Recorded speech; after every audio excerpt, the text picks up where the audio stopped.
First contact surprise. The Zenari scout ship emerged from fold space with the quiet grace typical of their civilization. Captain Lyra Tell stood at the observation deck, her iridescent skin reflecting the light of Earth's sun as she prepared to document yet another pre-industrial world for the Alliance database. After 10,000 years of peaceful expansion, first contact procedures had become routine for the Zenari. Arrive, observe, and prepare the emerging civilization for eventual integration into their galactic community. Unusual readings from the third planet, Captain, announced Science Officer Venn, his neural tendrils twitching with confusion. The atmospheric composition shows significant industrial markers, but that's impossible based on our last survey. Lyra moved to the sensor display, her crystalline eyes widening as data streamed across the holographic interface. The last Zenari probe had passed this system barely 2 centuries ago, reporting a species just beginning to harness steam power. Yet now, multiple artificial satellites detected. Venn continued, his voice rising with each new discovery: orbital constructions, energy signatures, and, Captain, I'm detecting what appears to be a defensive grid surrounding the entire planet. Before Lyra could respond, a new signal cut through their communications array. The message was clear, precise, and thoroughly unexpected. Unidentified vessel, you have entered Earth-controlled space. Please maintain your current position and prepare to receive diplomatic protocols. Any deviation from designated coordinates will be considered hostile action. The bridge fell silent as a massive ship emerged from behind Earth's moon. Unlike the sleek, organic designs of Zenari vessels, this ship was angular, armored, and unmistakably built for combat. Yet it moved with precision that spoke of advanced technology far beyond what should have been possible for such a young civilization. Captain, Venn whispered, their weapon systems, they're unlike anything in our database. The energy readings suggest defensive capabilities comparable to our most advanced cities. Lyra felt her diplomatic training strain against the reality before her. The Zenari had spent millennia guiding developing worlds toward peaceful cooperation, teaching them to overcome their violent instincts before reaching the stars.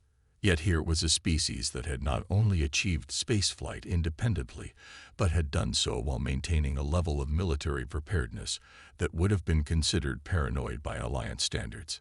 Responding to their hail, she announced, keeping her voice steady, "This is Captain Lyra Tell of the Zenari Alliance scout vessel, Eternal Dawn. We come in peace and request permission to establish diplomatic contact." The response came quickly, accompanied by a detailed set of approach vectors and protocols that spoke of a civilization well-versed in space traffic control. "Welcome, Captain Telephone. Please follow transmitted coordinates to docking station Alpha 7. Be advised that deviation from designated course will result in defensive measures. Earth Defense Command looks forward to peaceful exchange." As they followed the precise path laid out for them, Lyra studied the human vessels they passed. Each showed signs of dual-purpose design: weapon systems that could double as research arrays, armor plating with sensor capabilities, engines that could serve as emergency power sources for colonies. These weren't just warships. They were multi-role vessels built by a species that had learned to combine preparation with purpose. "They're scanning us," Venn reported, his tendrils now rigid with tension. "Their sensor technology, it's remarkable. They're mapping our entire ship's structure, but I'm also detecting medical scanning frequencies. They're checking if we're safe to approach." Lyra nodded slowly, a new understanding beginning to form. The humans hadn't built these defenses out of aggression, but out of a deep-seated need to protect and preserve. While the Zenari had evolved in a galaxy of peaceful cooperation, humanity had developed in isolation, preparing for every possibility while hoping for the best. As their ship approached the massive docking station, Lyra caught her first glimpse of Earth through the station's observation windows. It was beautiful: blue oceans, white clouds, and green continents crisscrossed with the lights of civilization. But unlike any other developing world she had visited, this planet was embraced by a web of defenses that glinted like stars against the black of space. "Prepare for diplomatic contact," she ordered her crew. "But first, send a priority message to the Alliance Council. Tell them we've encountered something unprecedented. A species that reached the stars not through guidance, but through their own path. A civilization that built shields before bridges, yet seems to understand the value of both." As their ship locked into place at the docking station, Lyra felt a mixture of trepidation and excitement. The Zenari had come to guide, but she suspected they might instead find themselves learning lessons that 10,000 years of peace had never taught them. The shield makers, Admiral Sarah Chen, stood before the assembled Zenari delegation in the Earth Defense Command's main conference chamber, her weathered face illuminated by the holographic display of humanity's defense network. 3 weeks had passed since first contact, and the initial shock on both sides had given way to cautious curiosity. "You must understand," she explained, gesturing to the massive orbital platforms that encircled Earth.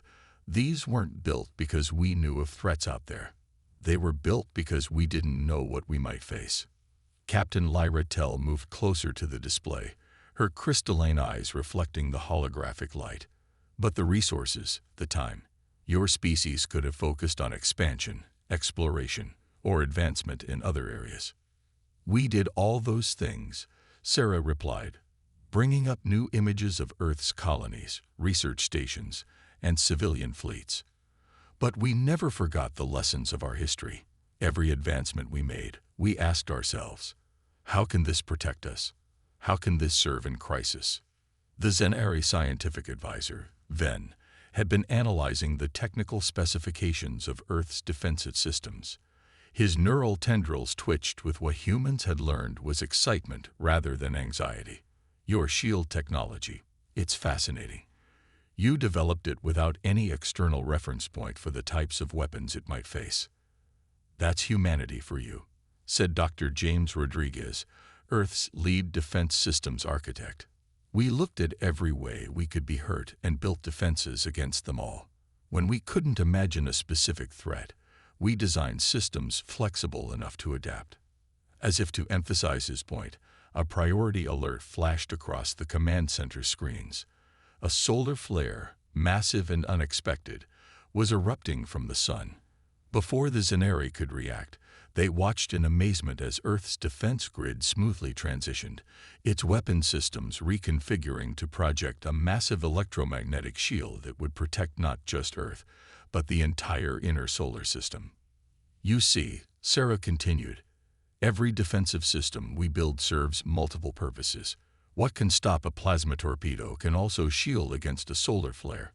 What can detect an incoming missile can also track asteroids and guide ships through meteor storms." Lyra's iridescent skin shifted colors as she processed this information. "In the Alliance, we never needed such measures. We grew together, protected each other, shared our knowledge freely." "A beautiful way to evolve," Sarah acknowledged. "But humanity had to find its own path. We reached the stars carrying the scars of our history, determined never to be vulnerable again. Not just to conflict, but to any threat, natural or artificial." The conversation was interrupted by another alert, this one from deep space. A Zenari trade vessel, far beyond Alliance space, had gone silent. Lyra's skin paled to a ghostly white as she received the details through her neural link. This has never happened before," she whispered. "We've never lost contact with a ship without warning." Sarah and her staff exchanged glances. They recognized the weight of this moment, the first crack in the Zenari's perception of a perfectly safe galaxy. Without hesitation, Sarah made a decision that would change the relationship between their species forever. "Captain Tell," she said, her voice firm but gentle, "would your Alliance accept our help in investigating this incident? The nearest Earth vessel is the EDS Sentinel. She's a deep space exploration ship, but like all our vessels, she's fully equipped for defensive operations." The Zenari delegation huddled together, their skin colors shifting rapidly as they communicated through their neural network. Finally, Lyra turned back to Sarah. "We accept, but I request permission to join the investigation personally. I need to understand." "Granted," Sarah replied. "And while the Sentinel conducts its mission, I suggest we continue our discussions. Perhaps it's time we shared more details about why humanity built its shield so strong." As the conference room buzzed with activity, Dr. Rodriguez pulled up the Sentinel's specifications. The ship was a perfect example of humanity's approach to space, bristling with defensive capabilities, but primarily designed for peaceful exploration. Its very existence embodied the philosophy that had shaped Earth's expansion into space. Hope for peace. Prepare for anything else. The Zenari watched in fascination as the massive Earth ship broke orbit, its powerful engines flaring against the darkness. For the first time in their long history, they were witnessing a different path to the stars. One forged not in the gentle cradle of alliance, but in the determined workshop of self-reliance. Echoes of warning. Captain Lyra Tell stood on the bridge of the EDS Sentinel, her crystalline eyes fixed on the main view screen. The human ship's sensors were unlike anything in the Alliance fleet, not just passive observation tools, but active scanning arrays that could pierce the deepest reaches of space. After 3 days of faster-than-light travel, they were approaching the last known location of the missing Zenari vessel. "Multiple debris fields detected," announced Lieutenant Maya Patel, her fingers dancing across the tactical console. "Pattern suggests violent decompression." "Captain Tell, I'm sorry, but the debris matches Zenari hull compositions." Lyra's skin shifted to a deep blue of mourning, but her voice remained steady. "Can you determine the cause?" "Working on it," Maya replied, then suddenly straightened in her chair. "Multiple high-energy signatures detected at the edge of the system. Computer doesn't recognize the pattern, but they're definitely artificial." Commander David Chen, the Sentinel's captain, immediately activated the ship's defensive protocols. Shields hummed to life, weapon systems warmed up, and sensor arrays reconfigured for tactical scanning. The smooth transition from exploration to combat readiness happened without a word being spoken, years of drills and preparation making it as natural as breathing. "Unknown vessels emerging from fold space," Maya reported. "Design doesn't match any known configuration. They're powering weapons." The first attack came without warning or demand for surrender. Beams of corrupted energy, a twisted version of Zenari technology, lanced through space toward the Sentinel. But humanity's paranoid preparation paid off. The ship's shields, designed to withstand theoretical weapons that had never been encountered, absorbed the assault. "Shields holding at 82%, Maya reported, analyzing attack pattern and adjusting frequencies. "Countermeasures ready." Lyra watched in amazement as the human crew responded to this unprecedented threat with calm efficiency. The Sentinel's defensive systems, which she had initially seen as excessive, now proved their worth. Every contingency humans had prepared for, every theoretical scenario they had designed against, culminated in this moment. "We're being hailed," Communications Officer Raj Singh announced. The image that appeared on the main screen sent chills through both human and Zenari observers. The beings were vaguely humanoid, but their bodies were a disturbing fusion of organic and mechanical parts. Their skin seemed to writhe with embedded technology. "Your defensive capabilities are impressive," the creature spoke, its voice a synthetic approximation of natural speech. "We had not anticipated encountering resistance in this sector." The Zenari vessel proved disappointingly fragile. Commander Chen stepped forward, his voice cold with controlled anger. "You're in violation of multiple space travel protocols and have committed an act of war against both Earth and the Zenari Alliance. Identify yourself." "We are the Nexus," the being replied. "For millennia, we have watched the Zenari spread their weakness across this galaxy, teaching species to abandon their strength before they find it. But you humans are different. You built your shields without knowing of us. Impressive. Perhaps you would make better allies than prey." Lyra felt her neural tendrils curl in horror as understanding dawned. The Nexus had been waiting, watching, allowing the Alliance to spread its peaceful influence while preparing to harvest the results. A galaxy of undefended worlds, ripe for conquest. But they hadn't counted on humanity. "We decline your offer," Chen replied simply, then cut the transmission. "Lieutenant Patel, send our tactical David to Earth Command. Prepare to engage." What followed was a battle unlike anything the Zenari had witnessed in their 10,000 years of space travel. The Sentinel's defensive systems adapted to each new attack, its shields reconfiguring to match the enemy's weapons. The human ship's countermeasures weren't just reactive. They seemed to anticipate the Nexus's strategies, as if humanity's long preparation for theoretical threats had somehow predicted this very moment. Multiple Nexus ships dropping out of fold space, Maya reported. "They're surrounding us." Chen's expression remained calm. "Initiate Protocol Omega. Captain Tell, you might want to warn your neural receivers. This could get bright." The Sentinel's hull began to glow as it channeled power into a system Lyra had dismissed as redundant during her earlier tour. Every weapon port, every sensor array, every communication antenna suddenly aligned, transforming the entire ship into one massive energy projection device. The burst that followed was precisely calculated, not meant to destroy, but to disrupt. The Nexus ship's hybrid technology crashed, their systems overwhelmed by the carefully modulated pulse. As they drifted powerless, Chen ordered a single precise strike to their propulsion systems, ensuring they couldn't escape. "Send word to Earth Command," Chen ordered. "The threat is contained, but the galaxy is larger than we thought. And Captain Telephone, I believe your Alliance Council needs to see this.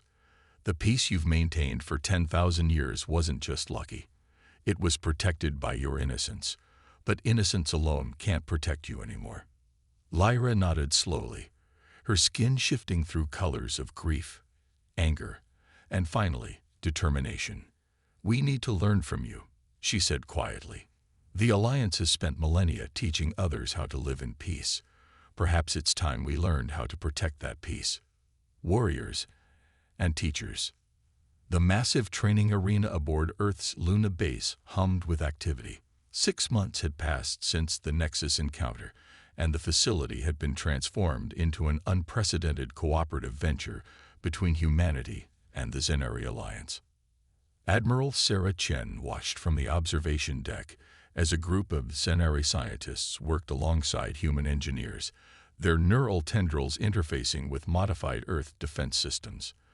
The integration of their biological technology with human military hardware had produced remarkable results.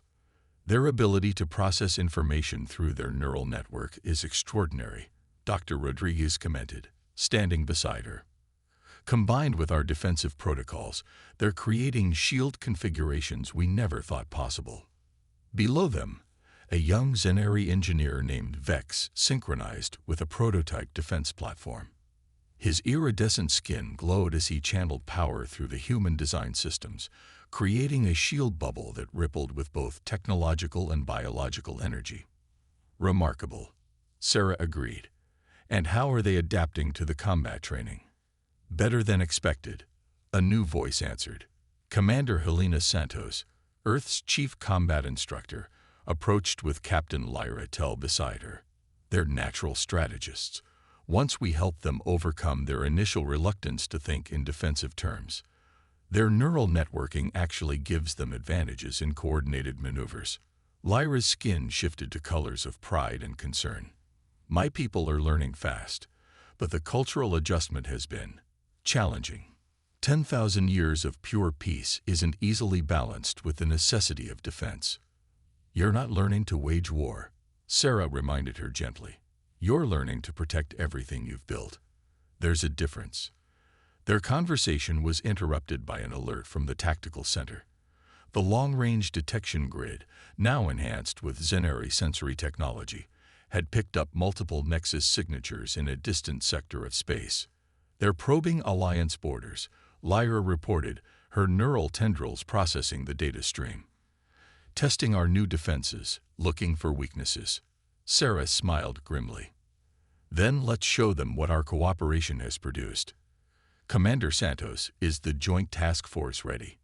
The ED is vigilant, and 3 Zenari cruisers are prepared for deployment, Helena confirmed. Crews are integrated, systems are synchronized. This will be the first real test of our combined capabilities. The task force launched within the hour, Earth's newest defensive vessel escorting Zenari ships that had been retrofitted with human shield technology. Each crew was mixed, humans and Zenari working together, combining the strengths of both civilizations. From the Vigilance Bridge, Sarah watched the formation move with fluid grace. The Zenari ships, once purely aesthetic in their organic design, now bristled with defensive capabilities. Yet they hadn't lost their beauty. Instead, they gained a certain dangerous elegance, like roses with thorns. Multiple Nexus vessels detected, the tactical officer announced. They're retreating. Lyra's skin rippled with something close to satisfaction. They recognized the shield configurations. They know what happened to their scouting force. But more importantly, they're seeing something they didn't expect. Our civilizations working as one. They thought they could exploit the gap between our approaches to space, Sarah noted. Instead, we've bridged it. Your people's ability to network and cooperate, combined with our defensive preparations, creates something stronger than either of us alone. Lyra finished. Though I must admit, watching my people adapt to your military protocols has been interesting. On the main screen, they watched as the joint fleet executed a perfect defensive formation. The Zenari ships moved with their natural grace, but now that grace was guided by human tactical doctrine. Their organic sensors extended the range of human scanning technology, while Earth's shield designs protected their more vulnerable systems. We're teaching each other, Sarah observed. Your people are learning to protect themselves, while we're learning that defense doesn't always mean isolation. The shields we build together are stronger than the ones we built alone. As if to demonstrate her point, a Nexus vessel suddenly emerged from fold space, attempting to catch the fleet off guard. The response was immediate and coordinated. Zenari sensors detected the threat instantly. Human shields snapped into place, and the combined fleet moved as one organism to contain the intruder. The Nexus ship retreated as quickly as it had appeared, but the message was clear. The galaxy was changing. The peaceful Zenari and the defensive humans had found something unique in their partnership, a way to preserve peace through strength, and to build shields that didn't create barriers between civilizations, but protected them all equally. When stars unite, 1 year after first contact, the combined fleet of Earth and Zenari vessels hung in high orbit above Centauri Prime, humanity's furthest colony. Admiral Sarah Chen stood on the bridge of the EDS Defender, watching as the massive planetary shield grid powered up for the first time. It was a testament to both civilizations. Human defensive technology merged with Zenari biological interfaces, creating protection more sophisticated than either species could have managed alone. Shield harmonics at optimal levels, reported Lieutenant Vex, his neural tendrils interfacing directly with the ship's tactical systems. The young Zenari had become one of their finest hybrid systems operators, embodying the successful merger of both cultures. The relative peace was shattered by a priority alert from the long-range detection grid. Multiple fold space ruptures detected, announced Commander Helena Santos. Signature matches Nexus vessels. Count is in the hundreds. Sarah felt a chill run down her spine. This wasn't a probe or a test. This was an invasion fleet. Alert all commands. This is what we've prepared for. The Nexus ships emerged from fold space in a disciplined formation that stretched across thousands of kilometers. Their hybrid vessels, twisted combinations of organic and mechanical components, filled the void like a swarm of metallic insects. On the main communication channel, a familiar synthetic voice spoke. "You have had time to reconsider our offer," the Nexus commander stated. Humanity's strength could serve a greater purpose than protecting the weak. The Zenari's biological mastery could advance our evolution. Join us, or witness the futility of your defenses. Sarah glanced at Captain Lyra Tell, who stood beside her with skin shifting through patterns of determined resolve. The Zenari captain gave a slight nod. They had planned for this moment. "We reject your offer," Sarah replied simply. "And we'll show you why." The Nexus fleet launched their attack with overwhelming force. Energy weapons and biological weapons lashed out at the combined Earth-Zenari defenses. But where once such an assault would have overwhelmed either civilization alone, now it met something unprecedented. The planetary shield grid, guided by Zenari neural networks and powered by human engineering, adapted instantly to each attack. Defensive formations that had been practiced for months snapped into place with organic fluidity. Human weapons merged with Zenari biological technology created shields that didn't just block attacks. They learned from them. "They're targeting the colonial habitats," Vex reported, his tendrils flaring with tactical data. "Trying to find a weakness in our coverage." "Initiate Protocol Unity," Sarah ordered. Across the battlefield, human and Zenari ships began a maneuver that would have been impossible a year ago. The Zenari vessels' organic hulls merged with human shield projectors, creating a living defensive web. Earth ships provided the backbone of firepower, while Zenari neural networks coordinated their movements with impossible precision. The Nexus attack faltered as their weapons failed to find any vulnerabilities. Each adaptation they made was countered by the combined intuition of human tactical experience and Zenari neural processing. The hybrid fleet tried to retreat, to regroup, but found themselves caught in a trap they hadn't anticipated. "All ships, execute final phase," Sarah commanded. The entire defensive grid, from the smallest satellite to the largest capital ship, synchronized into a single network. Human power systems channeled energy through Zenari biological conduits, creating a cascading wave of defensive force that rippled through space. The Nexus ships, their hybrid technology suddenly faced with a superior fusion of organic and mechanical systems, began to fail. "Their systems are crashing," Helena reported with quiet satisfaction. "The biological components of their ships can't handle the feedback."